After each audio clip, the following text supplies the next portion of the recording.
And good morning, students! Welcome back for another topic that you're going to learn today. I am encouraging everyone to watch and listen for another amazing discoveries in science. Feel free to use the comment box below for the interaction and questions that you want to ask about the topic. But please refrain from using unnecessary words and comments that are not related to our topic. This is Lesson 4 of Quarter 1 in the Science module, and the objectives for today are: explain the sex-linked traits, solve problems that is related to sex-linked traits, differentiate sex-limited traits from sex-influenced traits, and identify the components of DNA. Now let's proceed to our lesson. Based from the previous topic, you have learned about sex chromosomes and how they determine the sex of an individual. But did you know that the X and Y chromosomes are not only responsible for the sex of an individual? They also contain genes that are inherited differently between males and females. There are 3 types of sex inheritance, namely sex-linked, sex-limited, and sex-influenced traits. Before that, let us first have a brain teaser to see if you are still familiar with the terms that we're going to use in our discussion. Try to guess the word using the pictures shown. Are you ready?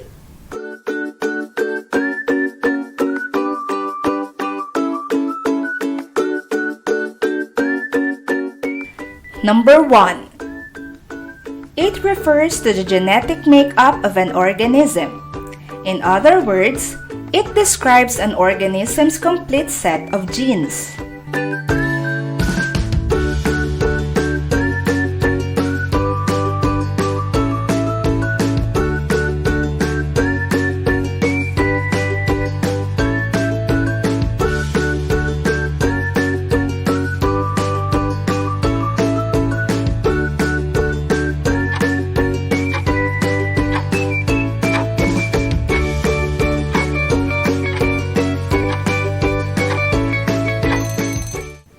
The answer is genotype. Did you get it right? Very good! Number 2. It refers to all observable characteristics of an organism that result from the interaction of its genotype with the environment.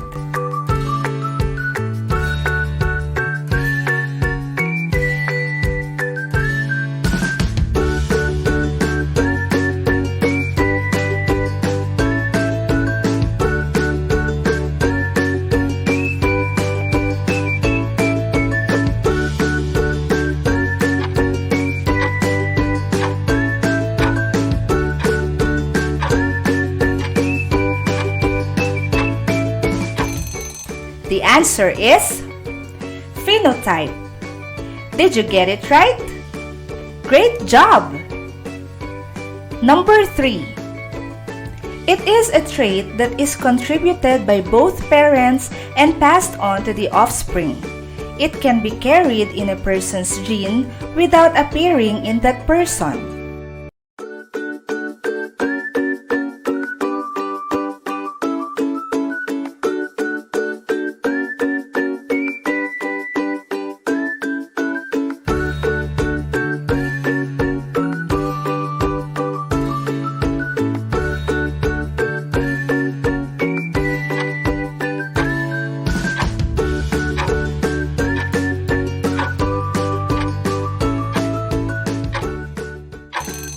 The answer is recessive. Is your answer correct? Good job! Number 4. It is a trait that will appear in the offspring if one of the parents contributes it.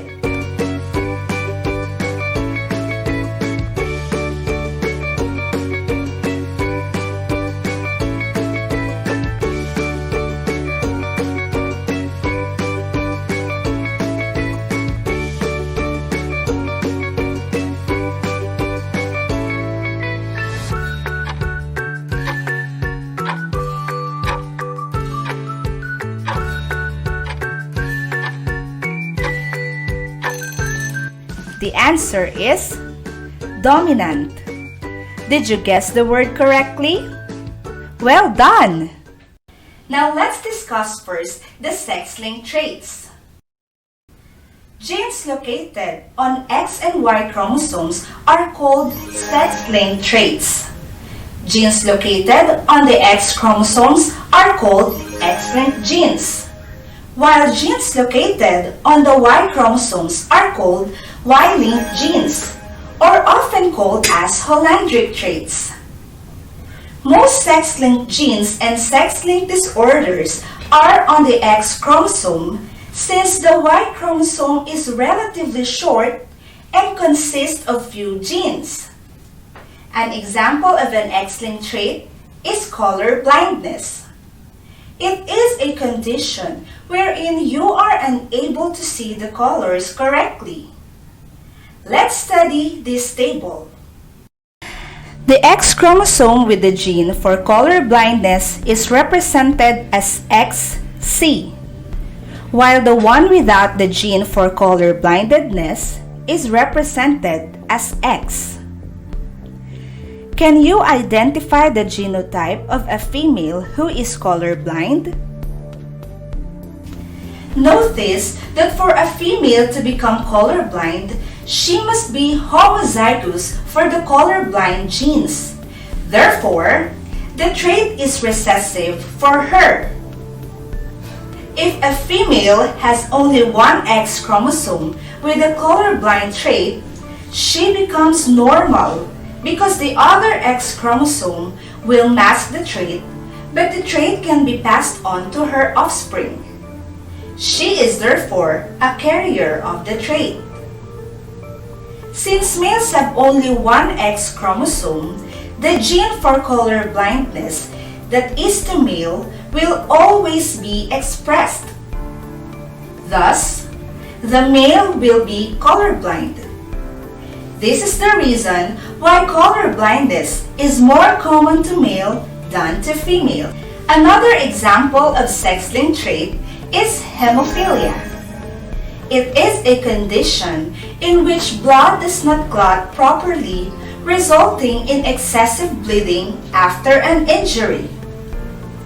But what are the chances that parents can pass this trait to their offspring? Let's answer this one by doing the Punnett square. Grab your notebooks and try to solve this. Case number 1. What are the probabilities of having children with hemophilia if the father does not have hemophilia and the mother has hemophilia?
Let's see if your answer is correct.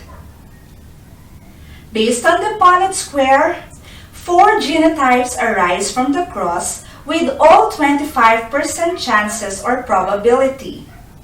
Considering the sexes of the young, the phenotype showed that 25% of the sons will be normal. The other 25% of the sons may probably be afflicted or hemophilic, and none of the daughters will acquire the disease. Although the other female has the hemophilia trait on one of her X chromosomes, but because the other X chromosome is healthy, it will not be expressed phenotypically, but she will be a carrier of the trait. Did you answer it right? Very good. Let's have case number 2. What are the probabilities of having children with hemophilia if the father is hemophilic and a mother is a carrier of hemophilia?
Let's see if your answer is correct. Based on the Punnett square, 4 genotypes arise from the cross with all 25% chances or probabilities. 25% of the sons will be normal. The other 25% of the sons may probably be afflicted or hemophilic. 25% of the daughters is normal but is a carrier of the trait, and the other 25% will acquire hemophilia. Did you answer it right? Great job! Let's have case number 3. What are the probabilities of having children with hemophilia if the father is hemophilic and the mother is normal?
Let's see if your answer is correct.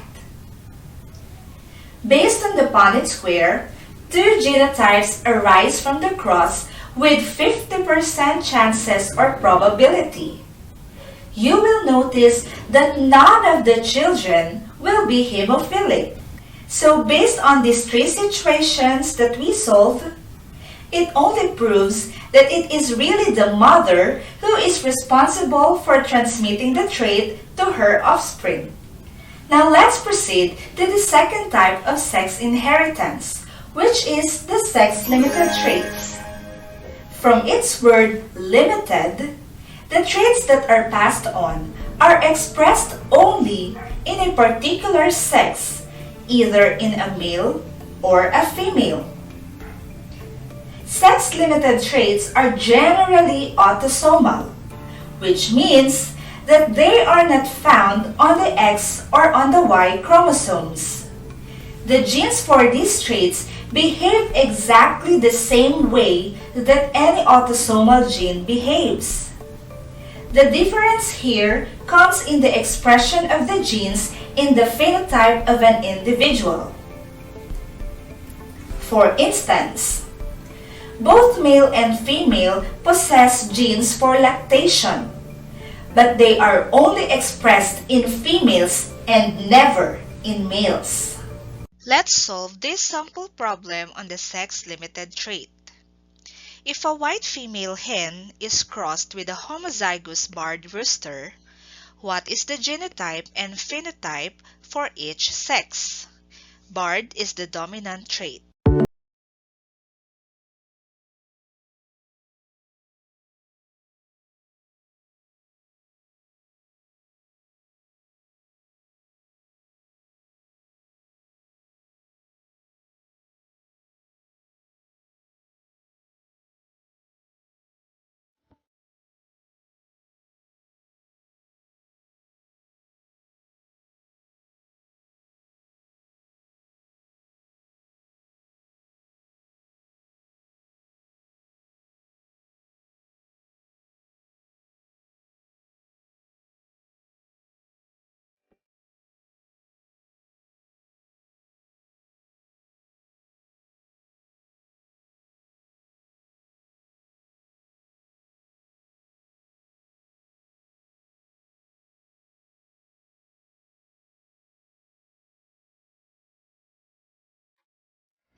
Your Punnett square should look like this. Based from the Punnett square, there is 50% chance of female having X capital B and X small b genotype, while 50% of male having X capital B and Y genotype. The phenotype shows that 100% of the offspring, either male or female, will be barred. Did you get it right? Amazing! The last type of sex inheritance is sex influence trait. It is also autosomal just like the sex-limited trait. This trait is expressed based on the influence of the sex, particularly the sex hormones like testosterone in males and estrogen and progesterone in females. Although these traits can be seen in both male and female, the degree or frequency of the phenotypic expression varies according to the sex. One example is pattern baldness, or the absence of hair. This condition is expressed in both sexes but more dominant in males. Why? Because the pattern baldness trait is influenced by the hormone testosterone. Both male and female have testosterone, but males have much higher levels of this hormone than females do. Therefore, the baldness allele behaves like a dominant trait in males, while in females, it behaves like a recessive trait. Let's solve this sample problem on the sex influence trait. What is the probability of getting a bald female from a bald man and a heterozygous normal female?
Your Punnett square should look like this.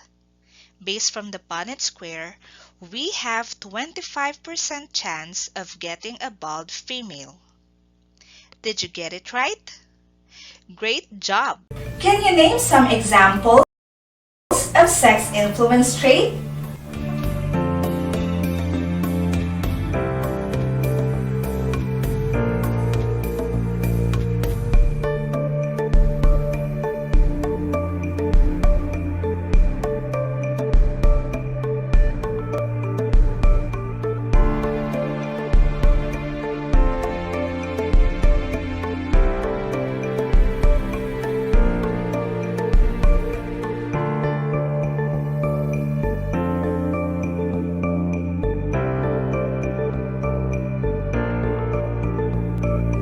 Time's up!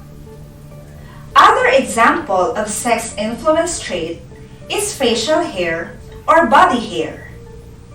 This is common to males, but sometimes other females tend to have them, especially if their testosterone level is high. Let's answer the following questions. React like if it is sex-linked trait. React hard if it is sex-influenced trait. And react happy if it is sex-limited trait. Are you ready? 1. Lactation is an example of this.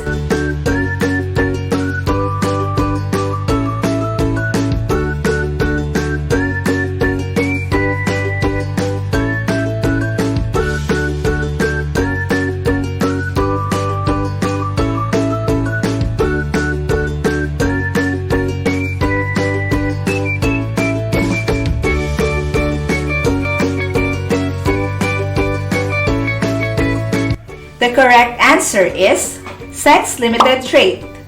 So if you reacted happy, you are correct. 2. This trait is expressed based on the influence of the sex, particularly the sex hormones.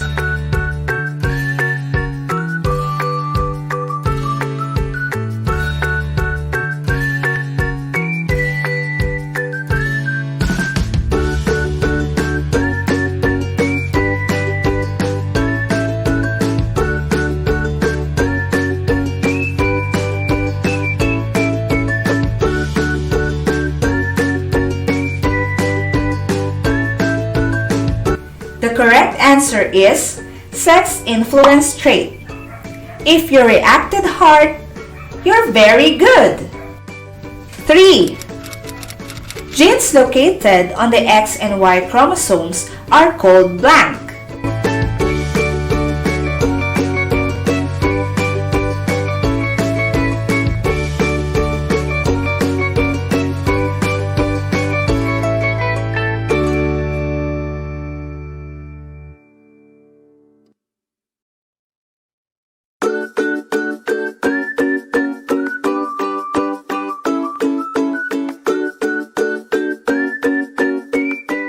If you reacted like, you are correct.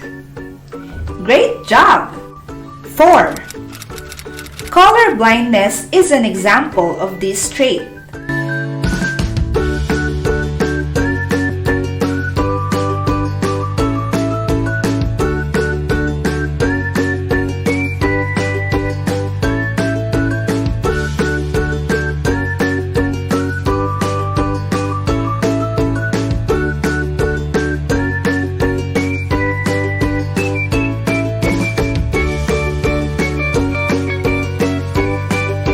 The answer is sex-linked trait.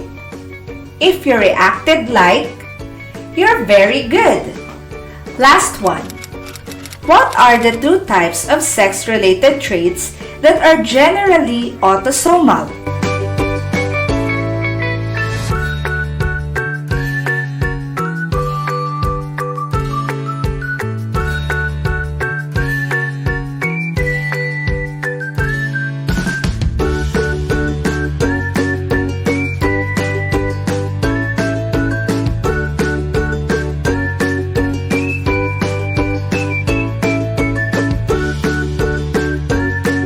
If you reacted hard and happy, you are very good.